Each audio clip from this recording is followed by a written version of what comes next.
good to see everyone. I haven't been around for a while, been very ill, so apologies there's not been any videos.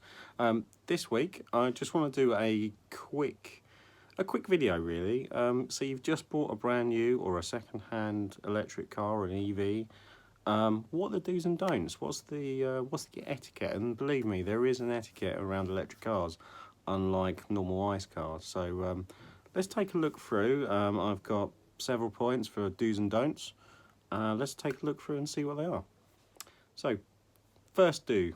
Do use ZapMap, PlugShare, all the available apps that are out there to help brand new EV drivers get around the country and find electric charge points. It's invaluable. I use both, and I also populate them as well. So when you do find changes to that particular site, then update those so it helps other EV drivers. Also, don't forget your cards, your charge cards. Unfortunately, in this country and probably in other countries, there's multiple EV charging cards, so make sure you've got enough to cover the areas that you're going to. Be careful if you go to other areas of the country, because they'll likely have local authorities that may have different charge cards. Polar is a good one to use across the country, but there's still other parts of the country that may have different things. Hopefully we're moving to a contactless payment system, so that will be less of a problem. So a don't on my list is don't park in charging bays if you're not charging. So this is it's just general etiquette really, but there seems to be a trend happening where new EV drivers think that because it's got electric charging bay on it, that's their parking. You only park there if you're charging.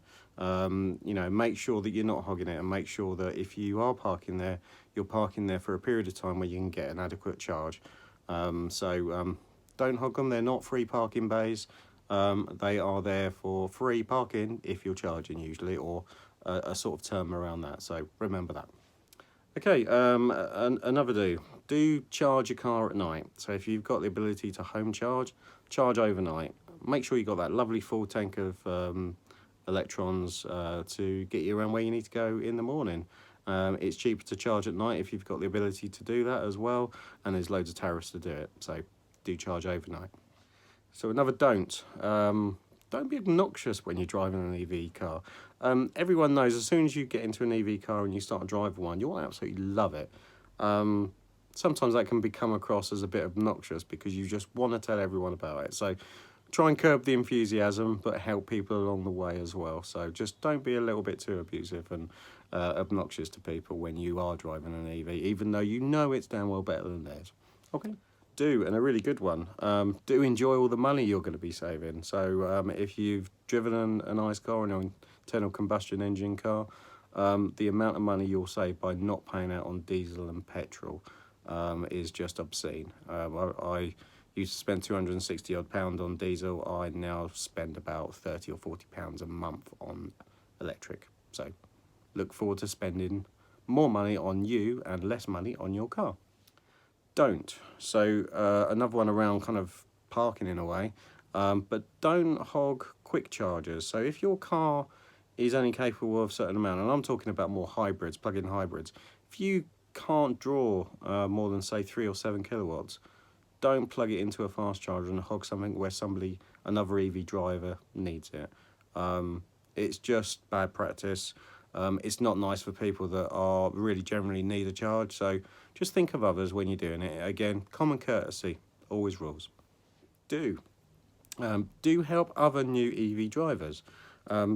If you're parking next to another EV driver and you're new as well, or they're new, help them out, help each other. Nobody's going to know everything. You may have picked up tips, as I did over the last year, to help other people. So help them. Help them on their way. It's all new. It's like owning a brand new phone. No one knows how to use. You know how to use the basics. You know how to drive, but you may not know how to use certain parts of the car because it's a technology. At the end of the day, it's like a phone. It's all brand new, all new technology. So just help each other. Don't try and convert everyone to EVs. Not everyone's going to want to hear it. I spout on to friends, family, and everyone that will listen around EVs and try and convert them. But you're not going to convert everyone. Do it one at a time. Take them for a drive. Let them test drive an EV. That is pretty much the selling point for an EV. It was for me, and it is for many others. But don't try and push it down their throats. Just maybe one at a time, and we'll eventually all get there. So last do, if you've got enough, so if you're charging and you've got to 80% and there's somebody waiting and you've got enough to get home or wherever you need to get to, move out of the way, unplug, let them charge as well, because it may be that they're needing to get on their journey and they haven't quite got enough. So again, help each other. The EVs are a really good community, so all this do's are really about helping other EVs and helping other people get into EVs. So just consider that when we're speaking to other people. Unfortunately, ICE car drivers aren't as community friendly as I found EV drivers, so you will come up against some resistance around there. So just try and remain calm and try and speak to them and try and educate them, because chances are they just don't understand, and if they don't understand, they won't know. As soon as they know and understand, then likelihood that's where you get the breakthrough along with the test drives. So that was just a quick do's and don'ts. If you've just got a brand new EV or a second-hand EV, I just want a big shout out to all the people that contributed to the list on my Twitter feed. Be sure to check out my other videos, and I'm on Twitter at the EV Side. If you like this one, please like, please subscribe, please click the little bell to make sure you see other videos. But until next time, thanks very much.